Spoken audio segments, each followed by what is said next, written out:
from Betting Weekly, because we win. That is our motto.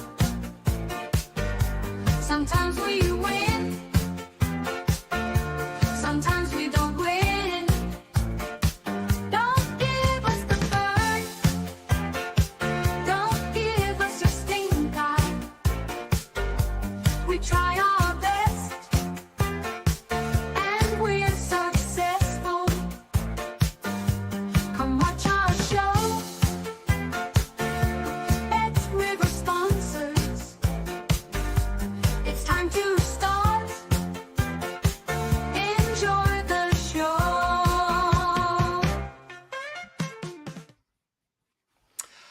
Well, a very good day to one and all. This is Betting Weekly Live. You're with Dan Roebuck alongside me, Lewis Jones. As you can see on the agenda today, we are going to talk soccer. We've got a brief World Cup recap with Lewis. We are going to take a look at some Copa Do Brasil quarterfinal second legs that are covered live on the Bet Rivers website and app. Plus, we will take a sneak peek at what might happen when the Premier League returns this weekend. And if anybody out there has got any bets on some of the random leagues that are taking place today, then by all means, let us know in the comments. Leslie Max says 11 was not on the bingo card. Great call with Norway, Steve. I think Steve was laddering up to about 8 or 9, but you know he was cautious. He didn't go to 9, 10, and 11. Lewis, how are you? I'm very well. You're very well, Dan. I'm just thinking, was Steve supposed to be the host today, and he's just gone to the Bahamas after laddering the minus 10 line on Norway. I did see the show yesterday, and he called it absolutely spot on. The how bad the Moldova were, and as I saw the goals flying in for Norway, I was thinking of Mr. Wiss and how happy and that smile that would have been across his face. So excellent shout. Those two were on fire yesterday, so hopefully we can continue the positive momentum. And the Premier League is in the horizon, Dan, which I'm very excited about because international week is not for me, I must say. It's I find it a bit of a drag, and I find it difficult to really find consistency with the teams, and it's not really my type of scene. I think the international qualification. What about you? Have you been dabbling? I have a little bit. I mean, I cover a couple of games. I covered a couple of friendlies actually. One was the Gibraltar game, which I wasn't on the show, but I gave Steve to pass on, so people had a bit of fun with that. And the other game I did last night was the Malta game. We only get the big games, obviously, but the Malta friendly against San Marino, which was the first half was utterly chaotic. 4 goals, 2 red cards, and a penalty. Ooh. You know, from a commentator's point of view, it's quite enjoyable to do, even if there was nothing on it. But yeah, it was a bit fierce at the National Stadium at Takali. But you're right, from a betting point of view, I can find it challenging. Steve didn't, of course, and lots of you on the chat giving Steve his plaudits. Jeff says, thanks to Steve, Haaland and Sweden led us cash by 52 minutes. Byron says, Norge. Ming says, Steve and Jack yesterday were incredible. All right, just, you know what I mean, Ming? Setting us up for a fall here, aren't they? Exactly. Cheers, right. Rick says, morning, everyone. Duncan afternoon, guys. Rick should have kept laddering up Norway. Stopped at, what's that, 5? Steve says, morning. Byron, and morning, Lewis and Dan. A says, hello. AZ Flight says, God bless Norway and Bolivia. Mixed bag for A in the football yesterday. Serbia, double chance. Venezuela let me down, but Norway -3. Bolivia, moneyline 1 for me. And Bulu Charles, good day to you as well. Steve was on fire. Cricket's still the best judge in the Wiss household. Yes, have a look at Steve Wiss's betting zoo. That's something new for sure. We're just going to have a little recap when it comes to the World Cup in just a sec. In terms of winners and losers across the Bet Rivers book here, some big wins. 1 or 2 losers as well. $15,000 play on Hungary, Portugal, over 3.5 goals, which cashed at -123. $15,000 play, Mexico, South Korea, live over and a half first half goals, which was a winner. Bolivia, Brazil over 2 Asian total, which was a loser. $12,000 play. That's a nasty one. Also on the Armenia Island game, live over 4 Asian total, which was a loser. $10,000 play. Yeah, that was a short price bet at one stage, wasn't it? But Ireland just couldn't get that second equaliser as they did, or an equaliser they did against Hungary at the weekend. $9,000 play on Ireland, double chance at -417. That was a loser. Ouch. And Costa Rica, Haiti, live over 5.5 goals, which was a winner, $7,000 play. And some nice sort of big price winners as well here. I like some of these. $20, just a small play on Ecuador live first half money line against Argentina, which was a winner at 30-1. Declan Rice over 1.5 shots on target, $50 at 19-1. Was a winner at $950 to that particular customer as well. We had $100 on Spurtsin, first goal scorer against Ireland, and 25. Listen to this. This must have been Steve or somebody that was listening to Steve. $25 on Norway, Moldova line over 10.5 goals. Wow. Price? What price was that? Well, it's 14-1, so I presume it might have been in play. I presume it was in play. That's $350 won. And also, so it's an incredible shout seeing the 11-0 pre-match, wouldn't it? $500 on England, Serbia over 4.5 goals at 6-1, which was a $3,000 play. Well, that would have been pre-match, I would have thought. 6-1 over 4.5. Look, we're going to recap what we've seen in terms of just the market. Look, I know that the boys looked at this again. Lewis, you know, it's the usual suspects at the top here. Spain, who were very, very impressive against Turkey. But you could argue that England were just as impressive against Serbia. Spain are the World Cup favourites, plus 450. France, as you can see there, 6-1. England 7. Brazil plus 750. Argentina 9s. Portugal 11. Germany 12. The Dutch, who made heavy weather of a win over Lithuania, 18-1. Italy, who made even heavier weather against a win over Israel that really kept their qualification hopes alive. And they missed out on the last two, 30-1. Uruguay 40, Colombia 45. Just give us your thoughts on sort of England. Lewis, workmanlike against Andorra. They were always going to be. But we've got to be impressed, haven't we, with the way that they played against Serbia in Belgrade? Yes, finally, it's had some positivity regarding the Tuchel ball, so to speak, and whether his type of football is going to flourish in the international environment, which I think, gut instinct-wise, I think was very positive when he got the job, and I thought that he would be a good manager when it comes to tournament knockout football and getting the results when they matter. I mean, the defeats in the summer, Senegal was one to just completely write off. All the players were completely and utterly fatigued beyond belief. It's always that fixture is always a really dodgy one to put in the calendar, I think, and we shouldn't really read too much into it. And you can't really read too much into wins against Andorra either. But this was a game that had a lot on.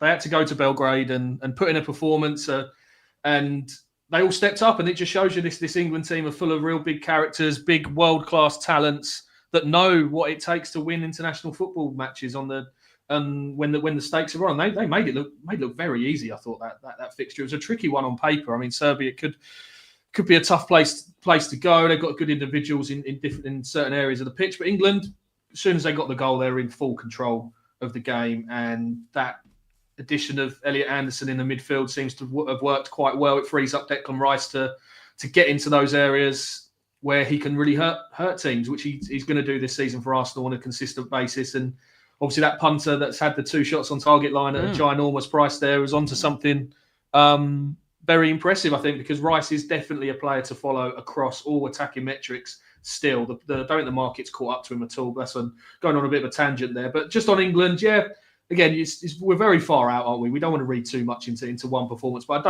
it was just good to get some positivity behind this Tuchel appointment and getting us moving in the right direction for what is going to be a fantastic tournament, and England are going to have a good chance of going quite close, I think.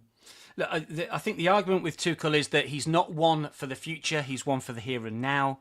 He's got Premier League experience. Other foreign coaches had not. Capello, Ericsson had not coached in the Premier League. He knows what's demanded, I think, from an English point of view, and he's not afraid to Madueke's looked very good. Rodgers has looked very good. Saka and Bellingham are not certainties to come in. They probably will, but there's good competition for places. He's a very good coach. We saw what he did at Chelsea when he first came in. But, the prices are the prices for England, and they'll always be a little bit short. I think Spain are a better team. I think Spain are a better bet, if I'm honest. Blinker God says, got Spain at plus 550. France plus 600. They've got 2 wins, haven't they, off the bat as well? And they've got the individuals as well, for sure. Ming says, could USA be the worst host ever?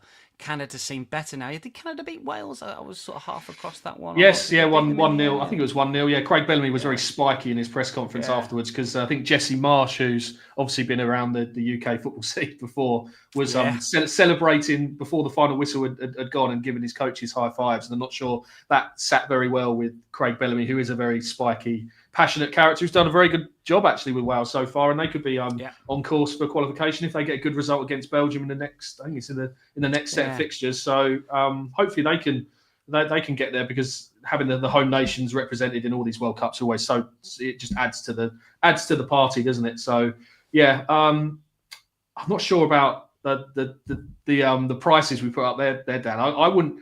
This is this stage, isn't it? The anti-post stage of a World Cup. It never really gets me going the head of the market. What you're trying to do is you really want to try and find a team to be ahead of the curve, I think, at this stage of the tournament, and get some big prices on your side before the market maybe moves in their favour. And come on, I've backed one here. I've backed two teams actually. I backed Colombia about 6 months ago, big prices, and I've added to my armoury for the for this World Cup, and I backed Ecuador at a huge price here at a plus. What are they here? 10,000 are they still? Yeah, 100 to 1. 100 to 1, yes. I think they've been really underestimated actually still by the market here. I think they've shown in the South American qualification they're the second best team in that qualifying section based on over 16 games, and I think we can.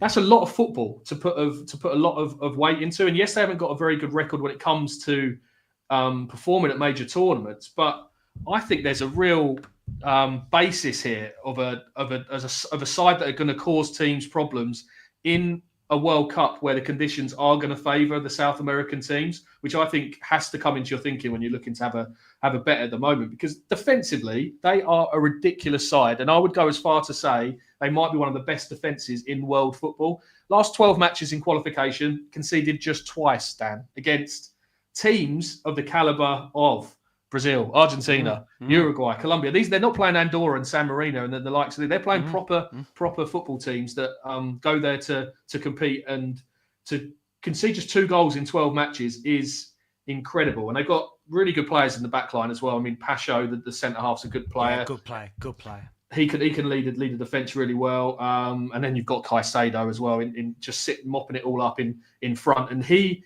is such. I am starting to come round to the thinking that he might be the best defensive midfielder in world football at the moment, because he is. I watched him so much over the past 18 months or so, and I love watching him because he's like watching two players patrol that area. He is just a machine when it comes to playing that defensive midfielder role, and he's so important for Chelsea. We've seen that when the stakes are at the highest with their Club World Cup performances and how they got over the line towards the end of last season and won the Conference League.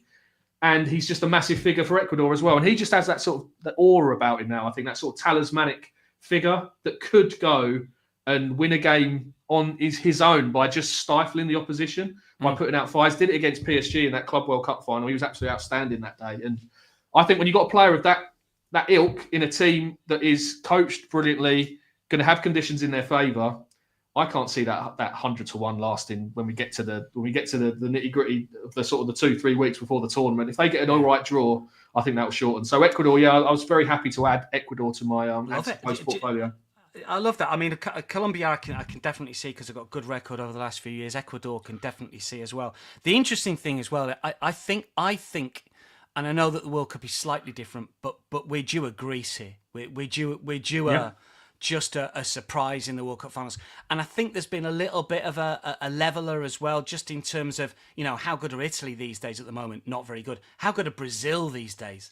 At the moment, not very good. Well, Argentina got beat by Ecuador, didn't they, over the weekend? 1-0. I know it was a strange game and they'd already qualified, but they still did the job on them, and they got it done. And I think if Italy played Ecuador now, neutral venue, wouldn't be much between the teams. I wouldn't have thought. Yeah, I agree completely. Just some interesting bits here. RZ5 says, "I'll be a bookie for any USA bets." And then Troy has come up. He's just looked through the field book. He says we've had a $10,000 play. 100 to 1 in the USA. They beat Japan, who has is it Byron who points? Yeah, Byron's point. They beat Japan last night 2-0. It's a decent Japan side as well. Well, they got a great manager as well, haven't they? They've got one of the better managers. Pochettino's good. Look, he will get USA right. And there's some. I worry a little bit. They're like sort of the roll downs and one or two others and freezes at the keeper. There's one or two positions I worry about the USA, but they've got some good players. That is for sure. What else have we got comments wise here? Can we have some winners on upcoming games, says FGA Football. FGA, we'll always have a review. You knew that. You come on here. We like your contributions, but we always have a little bit of review first. Charlie says, hard not to like South Americans after how well they played at the Club World Cup. Great point. Shane said, Dublin in mourning after the Armenian earthquake. Effie says, Ecuador does not have enough offensive talent to go beyond the first knockout stage. Well, maybe knockout football. Once they get to knockout football, you've seen teams 0-0 and 1-1 their way to the latter stages. So come and break us down. That's what I would say if you're Ecuador, because they are a serious defensive output. Obviously, when it comes to fixtures to take a look at, there are some random leagues going on at the moment, but there are two big games in Brazil, and it's the Copa do Brasil, and it's the quarterfinals second legs that we're going to take a look at. We've got a couple of FGA. Damn, I'm only having a laugh. I know you are. Don't worry. Didn't realise this is the North Korean channel. Fluminense-Bahia we're going to talk about first and foremost. And I did wonder, I did a little bit of research into this. And I text Nathan as well, everybody. Where's my phone? I text Nathan and I said, Nathan, give us a line on the Copa do Brasil here. And he's not replied to my text, unfortunately. He's completely ghosted me, Nathan. I said, afternoon, don't suppose you'd give us a few, because he was so good last Friday. He's completely ghosted me. I think just to rub it in as well, Dan. I think he might be washing his hair just to rub it in. Yeah, like me. And anyway, I dug into the sort of Copa do Brasil. How serious do they take it? Well, very is the answer. One of the reasons is Copa Libertadores qualification. It's like the FA Cup in a way.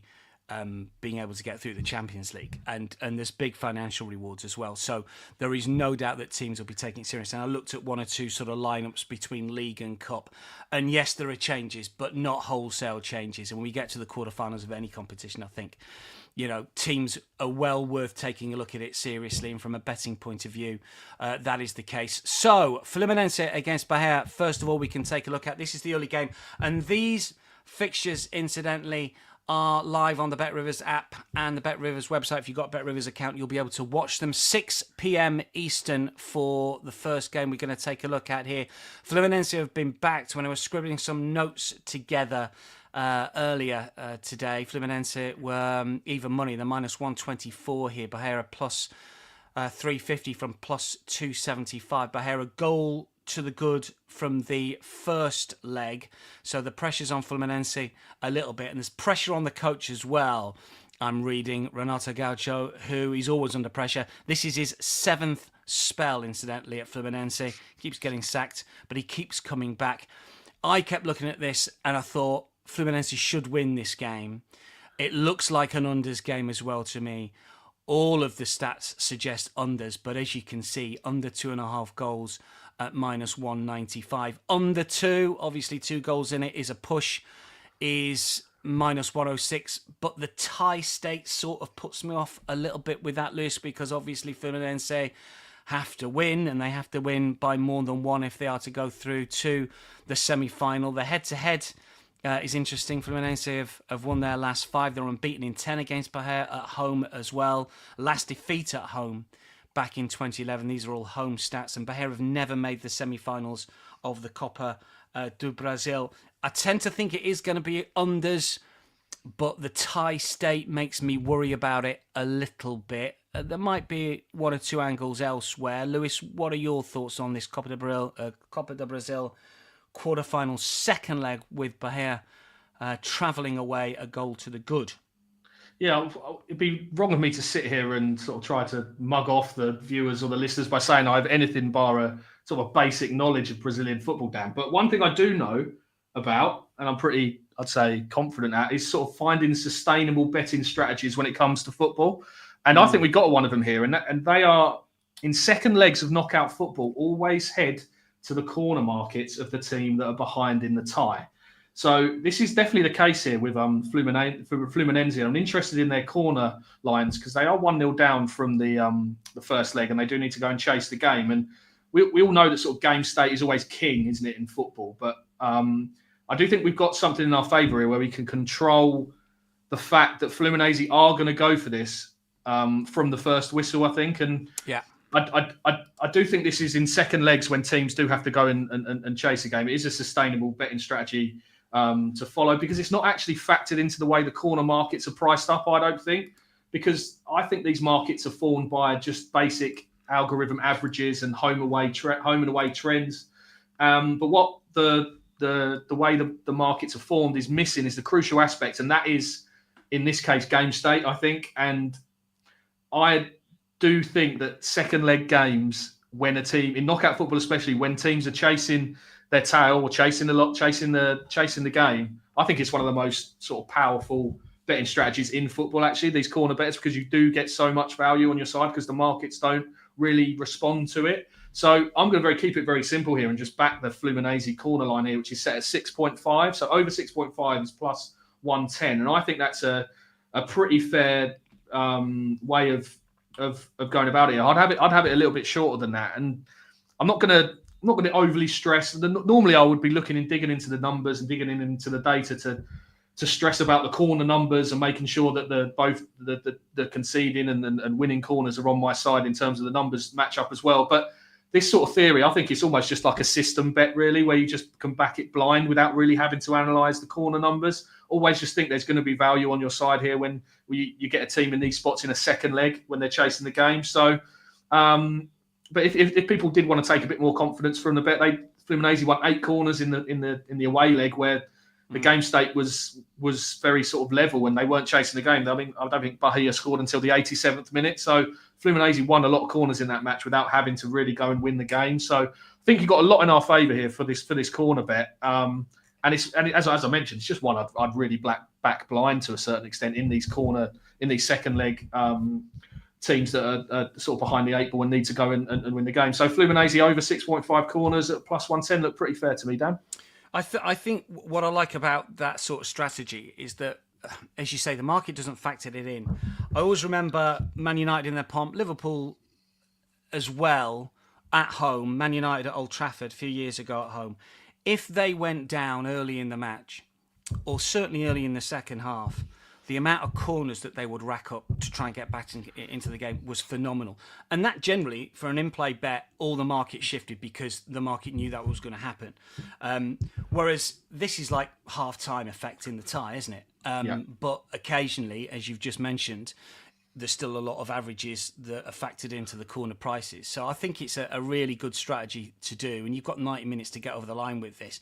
I mean, the only thing that might happen, unlikely, is that Fluminense is suddenly a 3-0 up after 20 minutes and don't need to chase the game anymore. But the fact that they need to, the fact that the unders line is short, makes me think that this is a solid play. I mean, I've basically come down to think that Fluminense will win this game, and even though they're just slight minus money, I think they're fair value at minus 124. I went down a little bit of a rabbit hole with Roebuck rabbit hole time, everybody. Yeah, with Thiago's stats because he's only just back from a hamstring injury, and the goals conceded with or without are significant to a certain extent. When he started games in Serie A this season in Brazil, 14 goals conceded in 12 games, and when he's not started, it's 14 goals in 8 games. So there's a bit of an upswing. He is a very, very good player, and you could maybe add,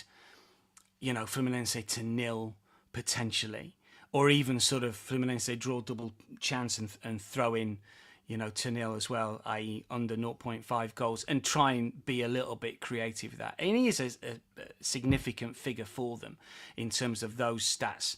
But I tend to think Fluminense will win, and although it's been backed a little bit, I'd be quite happy just taking minus 124, cover all angles and that. But I like your corners play as well. In terms of the goal scorers, I think Cano's been scoring goals. He's a veteran striker, isn't he? He's scored a few goals recently. He's 37. He's got 13 in all competitions this term. And I did read that Bahia were without Jean Lucas, who's been on Brazil duty. I don't think he's played for the national side yet. but if he's been with the squad last night, then he's probably not going to play for Bahia. And Santiago Arias has been with Colombia, and Lucho Rodriguez has moved to Saudi since Bahia last played just at the end of just before the start of the break. So they've lost one or two players as well. They're going to maybe look to hang on.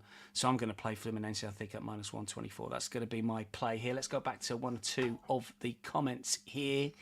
What have we got? Effie says, I would go over 1.5 goals in the second half as a better strategy in the second leg. I guess that's the same thing, isn't it? If it's 0-0 half time, you're going to get a sort of better price. I don't know if Effie, you're going to go sort of in play, or would you go ahead? I guess the danger there, Lewis, is if you go ahead of the game starting and the 1-0, 2-0 up. That strikes me as an in-play angle. That It's one, an in-play absolutely, angle, isn't it? isn't I would sit and wait, because you're probably not going to, unless there's a barrage of early goals and the game's over. The price is probably going to remain quite similar from the fact as the game progresses. But again, anything second half based where things open up in second, I'm sure that the data would suggest that is the way to play these games, because I do like the strategy of the second legs, because they always tend to open up at some point when the game state is very sort of level. If there's just one goal in it, I think it's just an automatic system play, really. So systems are normally ones that you sort of associate with horse racing, really, in terms of finding systems that work for you just as a blind bet. But they can work in football as well, I think, in certain situations when you've got the numbers and the data are pointing towards something positive. Money line, as far as where the money's been going, 68% the money, 60% the tickets on Fluminense. Not maybe as much as I thought that they would be. Bahia are favourites to just qualify for the semi-final. 92% the money, 91% the tickets on over. Both teams scores hit in three of Fluminense's last 4 Copa do Brasil matches. Fluminense winners in each of its last 2 matches against Bahia. Both of those, though, have been away. That game is live on the BetRivers app, as is the other quarterfinal that's today. And again, it's the second leg. This is Corinthians against Athletico Paranaense. Corinthians 1-0 up from the first game away from home. And again, I'm going to try and keep this one simple and maybe just back Corinthians to win this at -113. I know that they don't need to win it, but they've won all of their Copa do Brasil games this season to nil, 4 1-0 wins and 1 2-0 success. And we've listed Memphis Depay there in the first and anytime goal scorer market. And he did play for the Netherlands and scored 2 against Lithuania. But I looked at the Corinthians Twitter feed, and he's the sort of, the guy emblazoned to sell the game. So I presume he's going to be in the squad. The player at the top of the list there, Yuri Alberto, who's been out injured recently, he's been training, and by all accounts, he's almost certain to start. He's plus 175 to score at any time. Incidentally, he's got 8 goals in all competitions this season, 15 in the league last season. So they've got players back, and potentially Athletico, who are a second-tier side, incidentally, have got players who are missing. It's sort of fringe first teamers, by and large, who are missing, and the coach is going to be missing from the sidelines as well, because he is suspended, Odier Hellman, after a first leg red card, I believe. So there's not going to be the boss on the sidelines. I know that sometimes there's no point in taking too much interest in that, but this is a second tier side against a good Corinthians team, who I know are a goal to the good from the first leg and don't need to win it. But again, I'm keeping it simple. I'm just going to back the home team to win again. Lewis, what do you got? Yeah, I'm rinsing and repeating my strategy from the previous game here. I think it's definitely a runner in this one as well. The corner bet here with Paranaense chasing the game. I do think it could be a bit of a fiddly build-up this for Corinthians, really. You mentioned the situation with Memphis Depay playing for the Netherlands, but also their goalkeeper, Hugo Souza, has been away with Brazil, and he only sat on the bench and didn't play any minutes against Bolivia. But that game was, 24 hours ago, something like that. And it's only a 4-hour flight, I think, from Bolivia to Sao Paulo. So he probably can race back, but it's not exactly ideal preparation, is it? Unlikely. He's played the last 35 games for Corinthians, and he's a very highly rated shot stopper and a very key part of what they do. So that would, if the goalkeeper doesn't make it back in time, that's a big reshuffle they have to do at the back. When a team loses their goalkeeper, who is the number one beyond all recognition, I do find that as a bit of a negative, and that that sort of gives me confidence that Paranaense could make this quite competitive. And I just think with them chasing the game here, 1-0 down from the first leg, I think you've got to go for the corners market again here. I think Corinthians, as you mentioned, they don't need to go and win this game, so they might just sit back and soak up some pressure in the game, and that the game state could be really positive for the visitors here, I think. So the over 4.5 corners line here is odds against at plus 115, and I thought that was very generous, actually, considering that they have to go and score a goal, they have to go and make things happen. And even if you flip again, you just go back one game to the first leg. They won 7 corners in that match at home, so they don't need to win 7 here. They only need to win 5 to make this a winning bet. And I think this is just another rinse and repeat of the sort of the system bet for the corners for a team that are chasing the game. So yeah, I wouldn't even put people off having a little double here on the over 6.5 Fluminese corners line and the over 4.5 Paranaense corners. That comes out about plus 350 with Bet Rivers. I think both bets have got a good chance of landing, and I think it's worth combining them to try and land that sort of the bigger price. So yeah, I'm definitely utilising this theory here of just keeping it quite simple, not looking too much into the data of both teams, and just playing the game state that's going to be in favour of both teams. And positive game state for a team usually leads to corners. So, and it's underrated by the market. So yeah, I think that's just the rinse and repeat here for both games that I'm down, and hopefully we get lots of game state in our favour and lots of shots and attacks down the wings to force a lot of corners. And it can be quite a fun way to watch a match, to be honest, to try and when you're playing the corners, because you're just hoping things happen in a match, which is actually quite unusual for me because I normally like things not happening because I'm such an unders and under better. So it'd be quite good to follow this one and actually cheer on something to happen in a football match. So yeah, I think both corner bets are live here, I think, for me. What I like about corners bets and overs corner bets, and we know that the market is generally framed towards overs anyway, because it's overs pretty much every single market. But what I like about corners, unlike pretty much anything else that we can bet on, is that you can get a double corner very quickly. Okay, goals can be scored quickly, but when it comes to corners, we've all seen one go in, goes out for another, and then Mike goes out for another as well. If you need 3 corners in the last 5 minutes, your bet isn't. I mean, it's probably going to lose, but it's not completely dead. Little bit of late pressure. Corner comes in, knocked out. Corner comes in, knocked out. You get 3 on the spin, and you can get over the line with it. So it's never a bet that's completely lost, I think. Absolutely, and it's always about.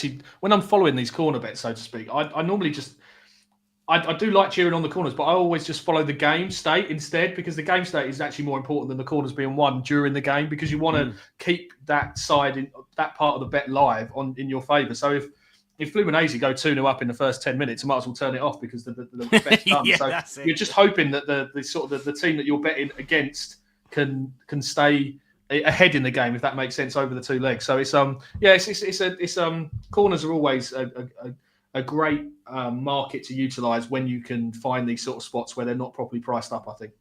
Okay, so for Lewis, it's the corners and the corner double, if you want to get brave, with the 2 teams that are chasing, the 2 teams that are behind in the tie for those quarterfinal second legs. I'm just going to play home win in both of them. Most of the money is coming for Corinthians, 89% of the money, 92% of the tickets. Over-under is interesting. 80% of the money is on over. 54% of the tickets are on under. So 86% money on over. But 54% of the tickets on under, which is an interesting dynamic. Usually they're sort of pretty much similar. If there is one that's potentially more shrewder, sometimes it's the money rather than the tickets. The tickets is just number of bets, of course. Under 2.5 goals, market is hitting 9 of Corinthians' last 11 matches across all competitions. Both teams to score, sitting 6 of Corinthians' last 9 matches across all competitions. That relates to a lot of 1-1 FJ football. I'm betting triangles and diamonds. Yes, why not? Yeah, we're going to go corners. You can go triangles and diamonds. Ming says Ling was right about Haaland looking sharp a few weeks ago. Golden boot if he avoids injury in the EPL. We're going to get to some Premier League chat in just a second. One thing that I should remind everybody of: if you are new joining us today and you haven't got the newsletter, this is where you can get it. There we go. People still do that. bettingweeklystudios.com. And if you like what you hear on our shows, sign up for our newsletter. Get exclusive tips and the Free Insider magazine. What game are you doing this weekend, Lewis? I noticed that you put something in the chat. You don't have to tell us what the tip is. What game is it in? It is the Everton versus Aston Villa game. Confident picking that. There's a nice trend developing when the market hasn't caught up yet. So go give that a read. Nice one. And don't forget as well, with your Soccer Profit Boost Pack, if you log into your BetRivers app or your BetRivers.com account each week to receive a Soccer Profit Boost Pack consisting of a live bet profit boost and a parlay profit boost. See the app or the website for more details of that. Yeah, all of the Premier League games are going to be covered from all of the team this weekend in the Insider. Obviously, we've got the Premier League show with Jack and Nigel being recorded tomorrow, and we've got the European show with Steve and James recorded on Friday as club football comes back into the spotlight. This is the Premier League slate. Just before we get into that, let me just read what Shane says. Corner betting, does total crosses metrics come into play? May as well, let's take this off. Let's get Lewis's thoughts on this one. Shane says, corner betting, does total crosses metrics come into play? Corners are also time decay markers if you side with unders and the game state is flat. Heavily juiced in-play bet. I don't know about all what you said there. I mean, there's a lot. I think the game state is when you've got a short price favourite. If you've got a Liverpool short against, a Bournemouth or, I think the Liverpool-Bournemouth game, I don't know what the stats were, but that would have been an interesting one. From 2-0 to 2-2 and then back again. I would have thought the corners there, even though, the time decay is interesting, but the fact that it's 2-2 with 5 minutes to go, Liverpool were just massively at it. I would say that's probably the biggest factor. I mean, Shane has said corners also time decay markers if you side with the unders. Crosses, do you look at crosses metrics? You can get data on that, can't you, in terms of crosses? I would look, if I was really digging into it, I would rather look for where the crosses are coming from, because a lot of teams can put crosses in at every single opportunity from deep, and that doesn't lead to corners because the defence are just able to clear the ball quite simply from their area. But if you're getting nearer the byline and sending crosses in from higher up the pitch, I think that's a correlation with teams that win a lot of corners. So it's fullbacks that get on the overlap and get to the byline. Like Tottenham under Postecoglou, the fullbacks were incredibly positive at getting to the byline, and their corner numbers rocketed. And that might be something to look at with Nottingham Forest over the next, 6 weeks or so, while the market's still maybe sleeping on the managerial changes. The fact that he asks his fullbacks to get very high up the pitch and go beyond the right or left forward, and there's more chance of them winning corners from those type of crosses than from deep. So just basic crossing metrics wouldn't really lead to corners. It's where the cross comes from and how. I always look for how positive the fullbacks are in terms of getting into those positions, and teams that play really aggressive fullbacks win lots of corners. I think the other thing as well, I mean, if you look at certain teams, and Shane, you probably know this, if you look at certain teams, style of play will change. For a long time, Pep Guardiola's Manchester City, their MO was getting round the back for the pullback, and then they completely changed it and played wingers who came inside, and they didn't get to the byline anymore. So, you can have a look at the way that teams play, and as Lewis was pointing out, in terms of where the crosses come from, I just thought I'd try and pull up some of the Ireland stats from the other night, because I read somewhere that they had something like 40 crosses in their game against Hungary. Here we go, 42 crosses, is it? 45 crosses in their game. So obviously that's the directive from, is it the Icelandic coach? I can't remember his name. That's the directive to cross from anywhere and everywhere. Did that correlate with corners? Well, 40 odd crosses, 45. How many corners? Only 4 from Ireland and only 5 in the game, full stop. So that was, as Lewis has just pointed out, Ireland, and I've only watched bits and pieces of that game. This was the Hungary game, incidentally. Were just, it's from angles that potentially might not have resulted in corners. So it's there's lots of things you can dive into when it comes to metrics and how they can work for you from a betting standpoint. Anyway, we digress. But thanks for the question nonetheless. As I said, does Lewis like the 6.5 or is he laddering? Are you going to go over or is it just straight 6.5? That was for the Fluminense bet, wasn't it?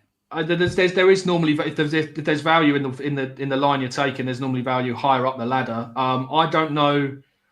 When I like to play the higher lines, I'll need to know a little bit more about the stylistic ways of the teams, and I don't know too much about the way Fluminese play, whether they do win a lot of corners. Their data suggests they don't. So for just this as a simple system bet where you don't need to really dig into the data, it's just a case of a team chasing the game in the second leg. The price is always going to be in your favour, I think. So I wouldn't put people off, but it's not something I'll be personally backing. But as you've highlighted, the previous leg and a little bit of averages play into it as well. Yeah, absolutely. Just to build the case. It's not just a complete they are behind in the game. They might get some corners. There's a little bit more to it. As Lewis pointed out earlier, go back and watch the replay. Tribe of Gaz says, hello, chap. Sorry I'm late as usual. I just saw Steve at the airport with large bags of cash. Yeah, he will do that. Van City Canuck says they should start putting these countries like Moldova all in the same group. It's a disgrace. Well, that's the nation. You have a look at the Nation League, Van City Canuck. That's what you want. FJ Football, Everton with Moyes' first stint was a fullback man. Coleman and Baines, great shout. FGA, very, very true. And Steve said shots fired also important for corners. This is very true as well. Let's have a quick look at Premier League for the weekend. Just a sneak peek. Obviously, we're going to cover this in more detail over the next few days. We've got the live show on Saturday. Join us for that, when we take a look at some props when the team news comes out. Nigel and Jack with me tomorrow for a recording of Premier League match day 4. The prices of which on screen. I mean, the first one there is the early kickoff. I'll be at this one, Lewis. I don't know if you're at a game this weekend. I mean, Forest now with Ange. I mean, what are we expecting here? We were just talking off air, and I said, well, you've got to remember that Forest this season, they have had, in all of their games, 54%, 58%, 58% possession. Last season, it was very, very different. They were a counter-attacking side. What is Ange going to do? What is Ange going to change? And also, they've been unchanged for every single game so far this season. Whether that'll stick, I'm sure he's got his favourites. And can they get any sort of result away at Emirates? Is an interesting one, isn't it? There's a lot of narrative there with Ange going to be in the dugout at Emirates. Brief thoughts on that one, brief thoughts on Ange. And you mentioned it before. I mean, what should we be looking at with Forest maybe tweaking, changing their tactics, high line and all that sort of stuff? Well, this is how these modern day managers work, don't they? They have their blueprint, they stick to it, and they roll it to the next club they take over. That's why they've got the job. So we can expect front foot, high line, aggressive football, I think, from Postecoglou at Forest, which is all. Is he nice. going to ruin Forest? Because I got a load of stick for suggesting Forest might be valued to go down at about 10-1 on the Premier League show. A load of grief for Forest fans. Is he going to ruin them? Can I land my bet? It's not the worst shout, I don't think, Dan, because I have similar fears here that the style changes might be too much for them to cope with. Maybe in the short term, there might be a bit short term. They've got enough good players, I think, haven't they? Yeah, I think he will be able to work it out. But my fear with Forest is the fact that would a team like Brentford, Brighton, Bournemouth, these sensibly run clubs, make this decision to do this? And I would put Nottingham Forest in that mix of Brentford, Brighton, Bournemouth. Would they make this managerial change decision? Of course they wouldn't. It doesn't make any sense in terms of the style that Forest have made their own over the past 12 months under Nuno, which has been so hard for teams to work out. And I just think it's a really unsustainable way of running a football club in the long term by just going chancing your arm at different styles and trying to grow. You've got the Europa League, so now we have to go and win the Europa League and get to the Champions League. It doesn't work like that. You need to sort of trying to run before you can walk, so to speak. And their recruitment's a bit all over the place as well. Mari Hutchinson was bought for 37 million. He's not even made the Europa League squad. It's just all a bit crazy, isn't it? Yeah. It's just all a bit all over the place still at Forest in terms of the decisions behind the scenes. And I do think that eventually comes to bite you at some point in this Premier League, where you're going up against some of the best run clubs in the world, the likes of Brighton, Brentford, Bournemouth, etc. So I don't think it's going to be an easy task for Postecoglou to work his style here, just because, again, the two centre-backs they've got, Murillo and Milenkovic, have been absolutely outstanding for Forest, but they defend deep and they defend their box very well. You can't. That's not Postecoglou's football. You need to be able to push up the field and defend space in behind. And we saw Nikola Milenkovic against Harry Kane, didn't we, for Serbia? He was sent off when Harry Kane got in behind him, and Harry Kane's 35, 34, and he's not exactly the quickest. So that would worry me. I think Milenkovic will probably have a bit of a drop-off playing this style of football and probably lose his position, which is a shame because he's been absolutely outstanding playing the style of football that Nuno has wanted. So, yeah, it's going to be interesting to see how it plays out. It's a great storyline. It's a great narrative to have Ange back in. He's a really engaging, good human being, I think, as well. And yeah, well, he was at the start, and then not so much at the end. Yeah, then he won the trophy and he turned into Mr. Renter quote again, didn't he? But Forest haven't kept a clean sheet in the last 12 games in all competitions, actually, which surprised me across the 2 seasons. So I'm not sure that's going to improve this weekend or over the long period, this early stages of Ange ball coming in. So I would probably be looking to back goals in Forest games in the early stages of Postecoglou's reign here. And even though Arsenal aren't overly reliable, I would say sometimes at covering a handicap and racking up the goals, I think they're probably quite a safe bet here to score a few goals and get back on their positive momentum that they started the season with at Man United and Leeds, and then took a bit of a hit at Liverpool, didn't it? But it was a fine margin game and there wasn't much in it, even though I do think the criticism towards Arteta was well founded, actually, in terms of not going to win the game when they had the chance in the first half. I think I would agree with that, actually. I think they lacked a bit of mentality to go and really take advantage of Liverpool in those early stages. Well, that's an interesting one. I'd argue against that, but we're 45 minutes into the show. Yeah, exactly. We're not going Effie says, I've bet Unai Emery to be fired by Christmas. Such I'm fading Villa in just about every game. A says, Big Ange to shock the world. Talking Ponting. Hello. Simon says, Emery won't be fired, but he might walk. That's more likely, I think. Emery walking away rather than getting fired, because he's too shrewd of an operator I think so. wherever he's been to not succeed, even with a very good squad still in the Premier League. He'll get them playing. I've got no doubts or fears about Villa in the long term still. Genevieve says, hello, lads. I love to see Ange back. Love his press conferences, tactics and subjects. And Villa fan says, and this is a question because I saw the headline about Amari Hutchinson, and he says, does he need to be registered? I'm sure under 21 players are exempt from requiring to be registered because he came through. Well, he initially was at Arsenal, Amari, and then he went to Chelsea. I did see that headline, though, that he wasn't in the squad.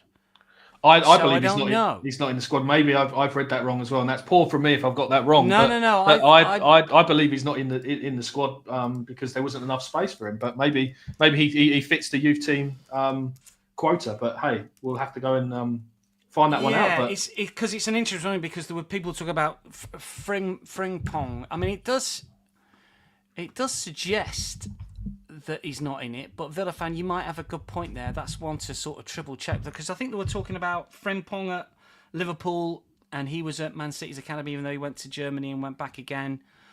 And Delap as well. Can he count as a sort of homegrown or whatever they're called, a cannery product? I don't know. A Villa fan says I'm only getting it from Football Manager, to be honest. Yeah, I don't know. There are some odd rules about that. And you can have as many homegrown as you want, as long as they've come through an English academy. It's only a 22-man squad they can name, so that would suggest he has been left out because there's just Zinchenko wasn't named either in the squad. So I think they just got too many first-team players, I think, to put in there. It's a strange one. We'll find out in next week. I would have thought if we don't know already, and we probably do. Let's just rattle through some thoughts. We've spent a bit of time on Forest because obviously Angie's there.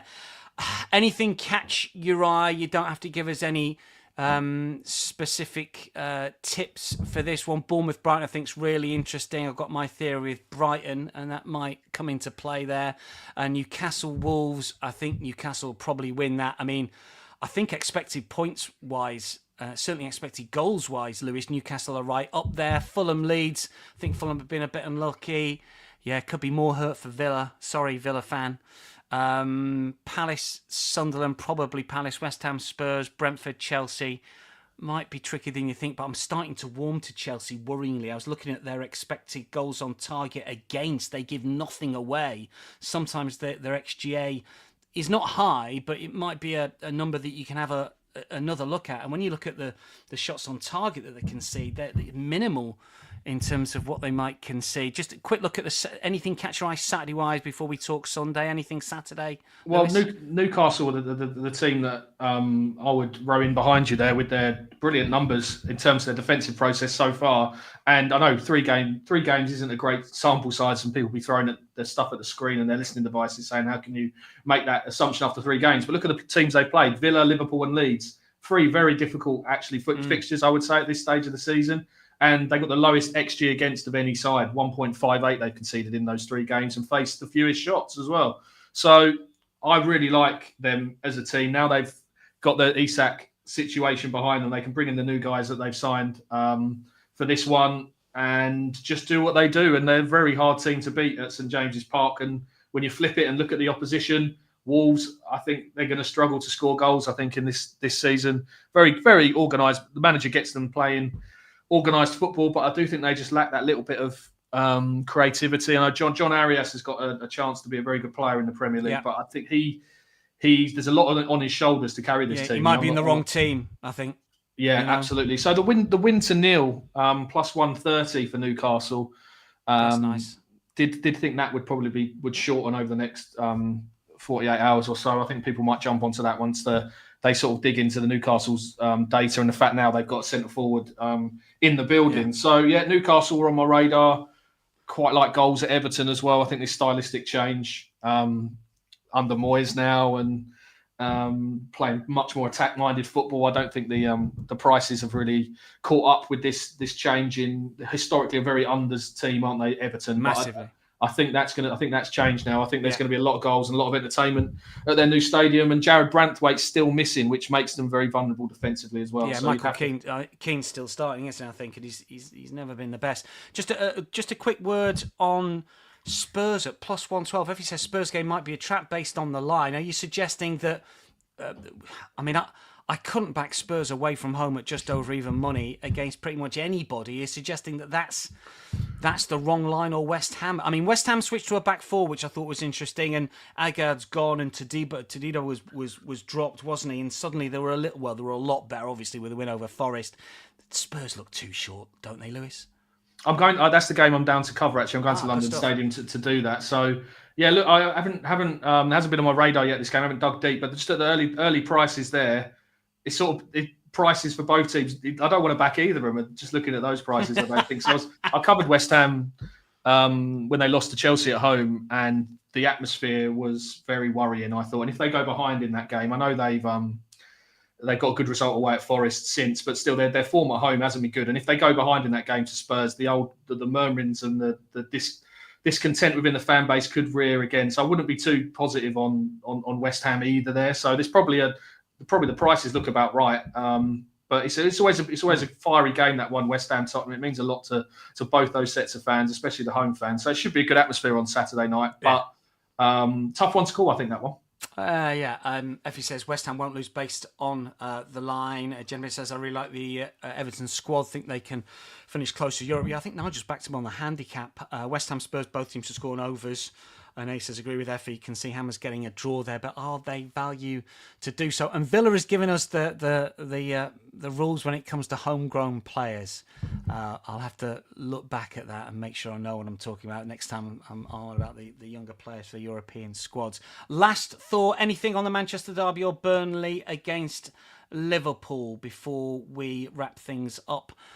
Lewis, look, City obviously a short price here, but I wouldn't want to bet them. And again, United on a lot of the metrics for the 25-26 season do not deserve to be where they are. They should be I've seen various different modelling putting them top 5. I think expected goals, they might be second, expected points 5th or 6th, something like that. City at minus 152 will have some betters, I would have thought. And Liverpool, I wouldn't really want to bet them at minus 315 because they've rode their luck a little bit, but I think that's one to avoid. Any thoughts on the Sunday games before we wrap things up?